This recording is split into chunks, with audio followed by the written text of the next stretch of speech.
Hello everyone, welcome to my Facebook mini blog.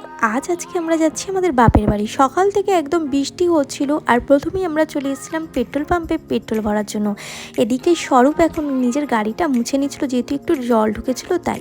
আর এদিকে হালকা বৃষ্টি কমার পরে কিন্তু আমরা বেরিয়েছিলাম, কিন্তু ওই যে বৃষ্টি পিছন ছাড়ছিল না, আবারও কিন্তু শুরু হয়ে গেছিলো টিপটিপ করে বৃষ্টি। সেই কারণে আমরা পরে নিয়েছিলাম পরে রেনকোট, কারণ বৃষ্টিতে ভেজা আমার একদমই বারণ।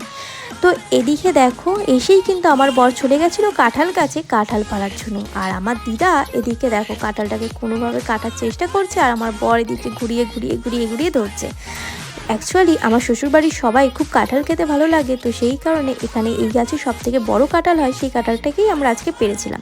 এরপরে আমার বর চলে গেছিলো আম গাছে আম পাড়তে, কিন্তু এই আম গাছগুলোতে আম এখনও পাকেনি, তো সেই কারণে আমি বললাম পারতে না।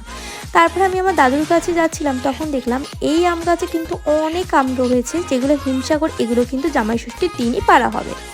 আর এদিকে আমার দাদু এখানে শুয়েছিল, আর আমার দিকে শুয়ে শুয়ে কিন্তু তাকিয়ে হাসছিল। আমি আসলে আমার দাদু খুব খুশি হয়, মন একদম ভালো হয়ে যায়। তো আজকে হয়তো আমি বেশিক্ষণের জন্য থাকতে আসিনি, শুধু একটুখানি দেখতে এসেছিলাম, যেহেতু দিদা দাদু মা বাবা সবারই শরীর খারাপ ছিল তো একসাথে। তো সেই কারণে আজকে আমি একটু সবাইকে একটু চোখের দেখা দেখতে এসেছিলাম, মনটা কোনোভাবে মানছিল না।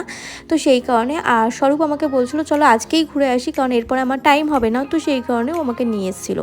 আর এদিকে যখন আমরা বাড়ি ফিরছিলাম, তখনই আকাশটা এত সুন্দর লাগছিল, খুব সুন্দর একটা মনে হচ্ছে দৃশ্য দেখতে পাচ্ছিলাম। তো আর এদিকে নীল আকাশ, আর বৃষ্টিটা যেহেতু কমে গেছিলো, আকাশ একদম পরিষ্কার হয়ে গেছিলো, তো সেই কারণে এই সুন্দর পরিবেশটা আরও সুন্দর লাগছিল।